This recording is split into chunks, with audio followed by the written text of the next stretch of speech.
नितिन गडकरी ने मुंबई में एक कार्यक्रम के दौरान कहा है कि आप डायमंड के बजाय कचरे का काम करो। इस पर लोग हंसने लगे। दरअसल नितिन गडकरी ने अपने इस भाषण के दौरान कहा कि हमने मथुरा के गंदे पानी को रिसाइकिल करके इस्तेमाल किया जा रहा है, जो लिक्विड बेस्ड मैनेजमेंट में प्रोजेक्ट सफल रहा। वो लोगों को सलाह देते हैं कि डायमंड की जगह कचरे का काम करो। यह हंसने की बात नहीं है। डायमंड कुछ नहीं, कचरा काफी इम्पोर्टेंट है। कचरे को सेग्रीगेट करोगे तो उसमें प्लास्टिक होगा, ग्लास होगा, एल्यूमिनियम होगा, सभी रिसाइकिल होंगे। कचरे से हाइड्रोजन तैयार होगा, इससे सभी वाहन चलेगा। साथ ही नितिन गडकरी ने किस तरह से महाराष्ट्र में पीडब्ल्यूडी मंत्री रहते हुए रोड का काम किया और निजी कंपनियों की भागीदारी करवाई, उस पर कहा कि जब वह महाराष्ट्र में पीडब्ल्यूडी मंत्री थे उस दौरान वह टेलीविजन खरीदने के लिए एक दुकान में गए। गडकरी ने दुकानदार से कहा कि उन्हें इंस्टॉलमेंट में टीवी चाहिए। दुकानदार को जब पता लगा कि वो मंत्री है तो उसने कहा कि ये अच्छा पीस नहीं है, जब अच्छा पीस आएगा तो मैं लगवा दूंगा। वह दिन कभी आया नहीं। दुकानदार को लगा कि मंत्री का इंस्टॉलमेंट देने के बाद पैसा आएगा कि नहीं आएगा।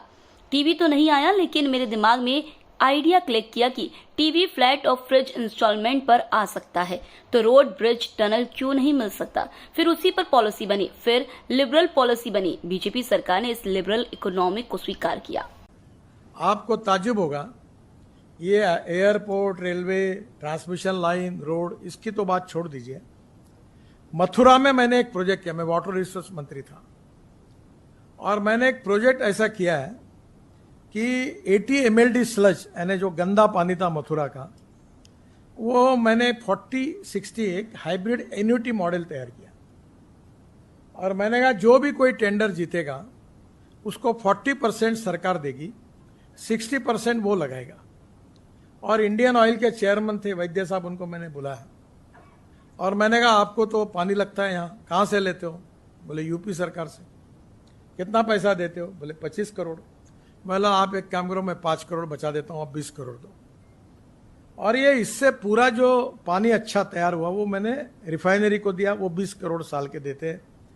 टेंडर निकाला और आपको बताता हूँ कि कंपटीशन में त्रिवेणी इंजीनियरिंग करके कंपनी ने लिया, 40% केवल हमने दिए, 60% बैंक और उसने डाला, और वो उसको साल के 20 करोड़ मिल रहे हैं। और लिक्विड वेस्ट मैनेजमेंट में भी प्रोजेक्ट सक्सेसफुली इंप्लीमेंट हुआ। अब आप ये समझते हो कि कोई भी प्रोजेक्ट, मैं आपको सलाह दे रहा हूं कि डायमंड का काम करने के बजाय कचरे का काम करो। आप हंस रहे हो, पर डायमंड कुछ नहीं, कचरा बड़ा इंपॉर्टेंट है। कचरे को सेग्रीगेट करोगे, उसमें प्लास्टिक होगा, रिसाइकलिंग होगा, glass recycling, aluminium recycling, organic waste biodigester में डालो, उससे मीथेन निकलेगा, मीथेन से हाइड्रोजन निकालो। ट्रक, बसेस, कार, स्कूटर, अभी बजाज ने स्कूटर भी लॉन्च किया, राजू मेरे पास आया था वो लॉन्च करने के लिए। तो आने वाले समय में हमारा फ्यूचर है हाइड्रोजन। जैसे महाराष्ट्र में उस समय 16,000 गांव ऐसे थे जिनको जाने के लिए रोड नहीं था। तो मैंने ये सोचा कि यहां तो कोई बीओटी होने वाला नहीं है, अगर मैं बजट का पैसा अगर ये इसके लिए दे दूं ज्यादा, तो फिर मुंबई के फ्लाईओवर कैसे बनाऊं। तो अचानक उस समय मैं मलबार हिल पे रहता था और योगायोग से जो बिल्डिंग में रहता था वहाँ 18 हाईकोर्ट जज रहते थे और एक ही मंत्री रहता था। आज जैसा था वैसे उस समय भी था।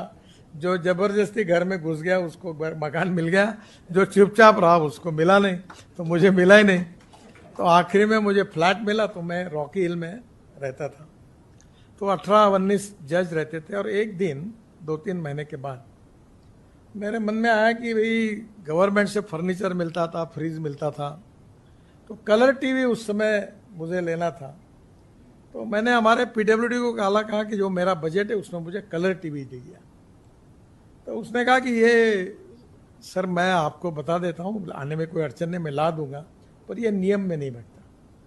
तो मैंने बोला ये जितने हाईकोर्ट जज है इनके घर पे सब टीवी लगाए, तो कौन से नियम में बैठे हैं?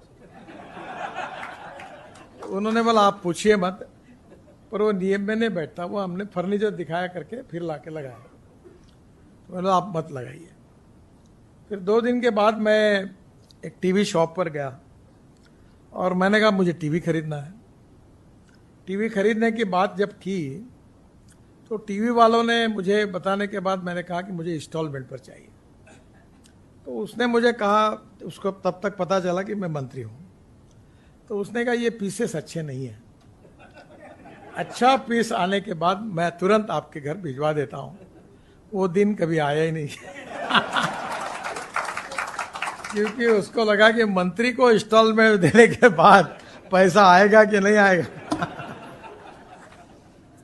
तो टीवी तो नहीं आया, पर मेरे मन में आइडिया क्लिक हुई कि जब फ्लैट और टीवी अगर इंस्टॉलमेंट पे मिल सकता है तो ब्रिज, टनल और रोड क्यों नहीं मिल सकता। और उसी के आधार पर एक पॉलिसी बनी। देश पांडे करके हमारे सेक्रेटरी बहुत ईमानदार थे और उन्होंने बहुत ही स्ट्रिक्ट पॉलिसी बनाई। 2-3 बार टेंडर निकले, कोई आया नहीं। और जब कोई आया नहीं तो मैंने, याद है, देश पांडे जी को बुलाया, तांबे अभी भी है यहाँ, वर्ली में ही रहते, दोनों को बुलाया। तो मैंने कहा आपकी एक बात मेरे समझ में नहीं आ रही। बोले क्या हुआ साहब? मैंने बोला आपने लड़की की शादी करनी है और आपने लिस्ट दी कि इनके घर में 400 एकड़ खेती चाहिए, 5 मकान चाहिए, 5 मर्सिडीज गाड़ियाँ चाहिए। लिस्ट तो अच्छी बनाई आपने, पर यहाँ तो रिक्शे वाला भी तैयार नहीं, ऑटो रिक्शा वाला भी तैयार नहीं, और तुम लिस्ट बढ़ाते जा रहे हो, कोई आ ही नहीं रहा। तो मैंने कहा मैं ये पॉलिसी बनाता हूँ, और मैंने एक लिबरल पॉलिसी बनाई और पहली बार टेंडर निकला और फिर पीपीपी मॉडल पे रोड बना।